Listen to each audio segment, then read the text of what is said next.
A lot of my stuff happens intuitively. Once I see it, I lock in, and then from that point on, it's all my intuition.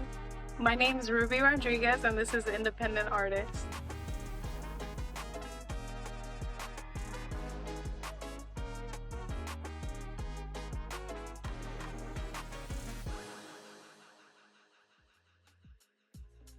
I was born into a family of 3 brothers, my mom and my dad. They were really religious.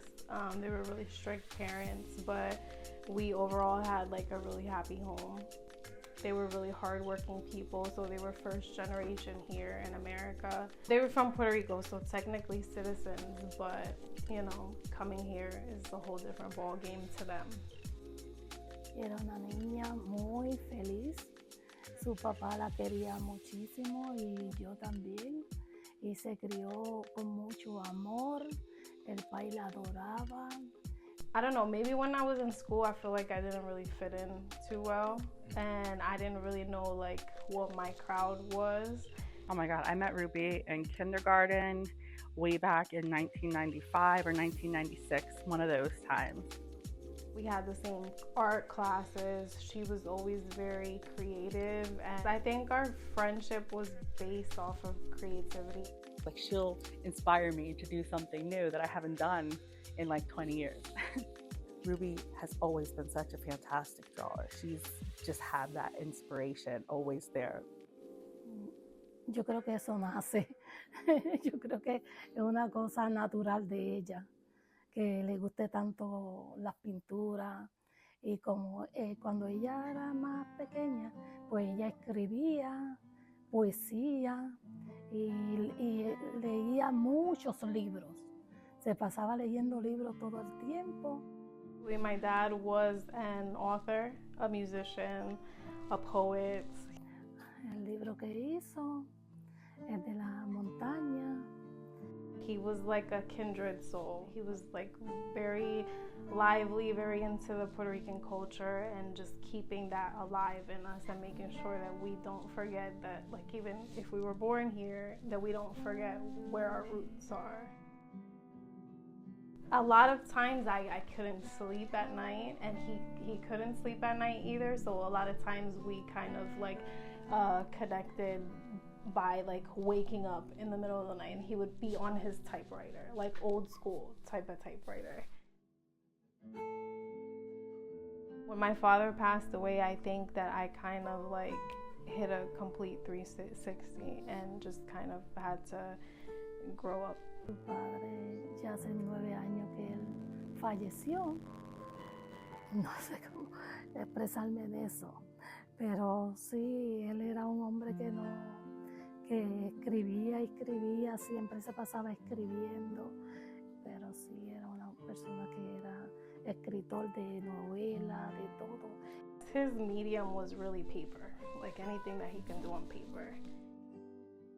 I always thought that I only got my creativity from my dad's side. Today, she told me that she also painted, which is something that I never ever knew. A mí me encantaba la pintura, pero yo tenía mis hijos y ahí me detuve. Por eso yo quiero que ella llegue grande, que sea una buena pintora y todo. Porque no fui yo, pero sí.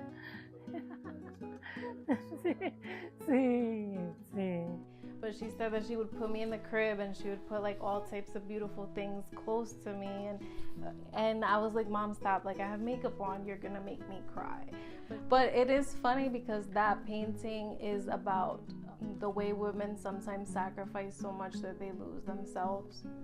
And oddly enough, everybody who sees it, who knows my mom, says it looks like her. When I first started out trying to make myself an artist as a career, I started in the tattoo industry. I did an apprenticeship with someone. I thought that we really like connected well, and he would call me like his protege and like just really switched on me. He wanted me to do something that I wasn't comfortable with, which was tattoo people before I felt ready. And I refused because art is really important to me, and I'm not going to put something on somebody's body permanently that I'm not proud of. He ended up trying to sue me. He didn't want me to work anywhere within 10 miles of where he worked. So we did go to court, and I eventually won. But it totally derailed me. Like, I didn't want to touch art at all. I just took it as like a sort of like a bad omen. Like, okay, maybe this is not for me. And I left it alone for years after that. I met Rubi in Votech actually. She was in auto collision, and she was heavy on the welding or whatever. And I was like, is that a girl in there? And she flipped her little mask up, and we've been like this ever since. One thing me and her spent a lot of time doing is drawing, and like she'll be sitting there drawing and I'll be like writing a song or editing, or you know what I'm saying? So I got to see her in very vulnerable places, you know, because that's where we get our artistic ideals from, you know what I'm saying? And she had and sometimes I'll just flip through some of her little sketchbooks. That's what I like to do. She has a picture of her father. And when I flip through the pages, it's like it wasn't even finished yet. And it's like it pushed the page in front of it out the way. Like, no, I'm here. That's how vivid and lifelike it almost was. You know what I'm saying? Maybe like in 2016, I dabbled like in acrylic paints. I had like a big, huge 6-foot mirror, and it broke. And instead of throwing it away, I painted like the universe on it. And then I found out that I really liked acrylic paints. I really liked painting, period. But life, you know, got in the way. I didn't have time. Funny enough, what gave me the means was actually like the pandemic, to be able to get into painting, buying paints, and just having the space and the time to really explore myself as an artist.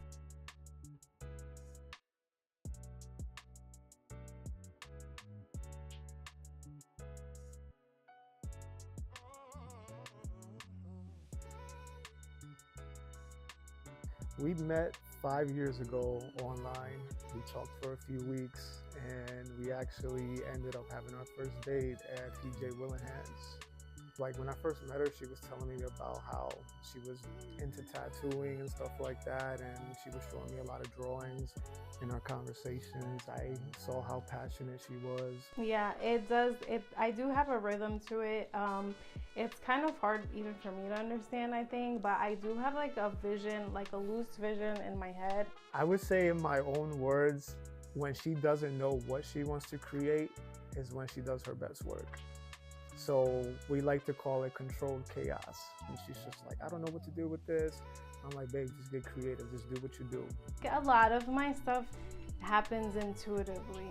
So I don't mean for it to happen, but once I see it, I lock in. And then from that point on, it's all my intuition. The things that I add, you see repeated wings, eyes, like third eyes, colors. That's all me going off intuition.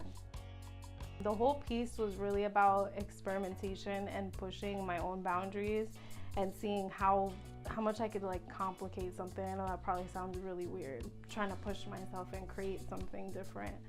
I was trying to make something kind of trippy, that like feeling of motion and like blurriness. This one for me was an exploration of the subconscious mind. I think it's a lot about the outside voices that tend to put a little bit of a toxic view of yourself in your head. Getting those cobwebs out of your head and cleaning out all that rhetoric that you hear about yourself and shedding light into those dark subconscious corners of her mind. And they can see something that maybe they need to express, and maybe somehow it'll make somebody feel better.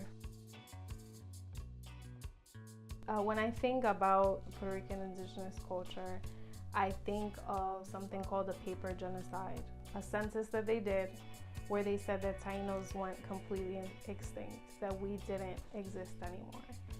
I was really exploring my roots in that, which is something that I always wanted to do. So when I did 23andMe Ancestry, I actually have about 20% indigenous in my DNA. Not very much is known about what they look like, how they marked their faces, what they wore. A lot of the history has just been completely erased. So in my imagination, I kind of think like, what were my ancestors like? I think for a lot of people, change is intimidating. So the sharp nails are meant to signify like, oh, I don't want that touching me, but actually like, it's really good for you. In a lot of my paintings, they're dark, but once you get past that initial like, oh, you know, that looks scary, you see like the hope, the positivity behind it. Realism is something that I have been pushing and striving for, and I think that's like for a long time has been a goal of mine. Like at some point, I kind of noticed that it was a restriction. It didn't really matter so much the realism. It was more important for me to just get out what I had to get out rather than focus so much on being hyper realistic. So to talk about that painting, I would have to talk about the time. It was close to the Roe v. Wade being overturned. And part of it was just women turning on other women. And I feel as though a lot of times people let religion control their choices in ways that maybe they shouldn't. If God is real, then that means that you have to choose what you do, not the government make choices for you.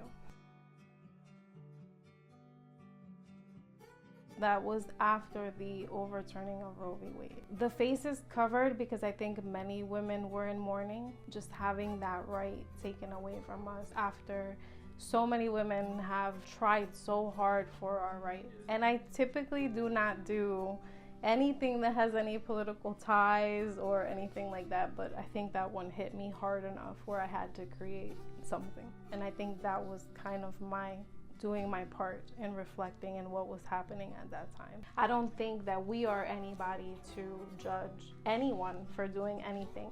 I think as women, we should definitely support each other and love each other and be there for each other. It's one of the first pieces where I really put my vulnerability in for myself. I think another one is the girl with the cobwebs, but this one as well is one of those pieces that is kind of chaotic, kind of controlled, but more leaning towards chaotic.